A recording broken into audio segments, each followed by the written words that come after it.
Hi, and welcome to the first in a three-part tutorial series for Patter, a generative music system for Ableton Live. This first installment introduces the core concepts: how to use Patter in a live set, how Patter generates music in real time, and how to use the random number generators for all the random generativity. So Patter is a Max for Live device. So to begin, I'll just drop it into this MIDI track here.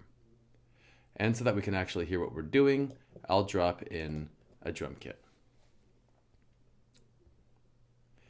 Now, when I hit play, you'll hear Patter's default behavior.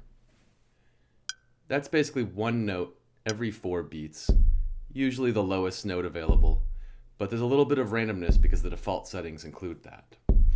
Notably, it keeps playing forever. It plods along, just like so. The viewer here shows what Patter is generating in the moment. Patter generates music one segment at a time, where a segment is one or more notes of equal duration and some rest too. Each time Patter generates a segment, you'll see these random number generators flash and light up with the values that were selected in the random number generation. So let me walk you through a little more how these random number generators work. Each one has this sort of bell curve-like normal distribution of probability, so that you can set the mean and the deviation. For instance, there are 6 available values for this generator. But if I set it like that, the mean is at 1, which means 1 note every beat.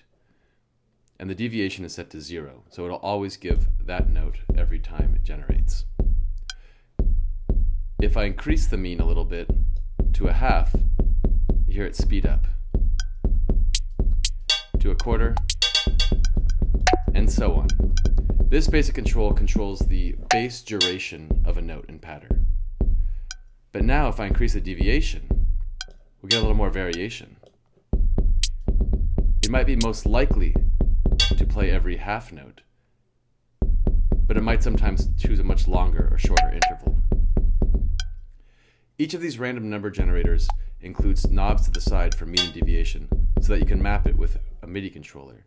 For instance, if I click MIDI here, you can see that these are mappable controls like everything else in Live. You can also just click the UI, move it to the left and right to select the mean value, and up and down to set the amount of deviation or spread. So you can hear we already have a decent amount of variation. That concludes this tutorial about the basics of Patter. And in the coming tutorials, we'll look at the rest of the controls here and figure out how they work all in the context. Thanks for listening.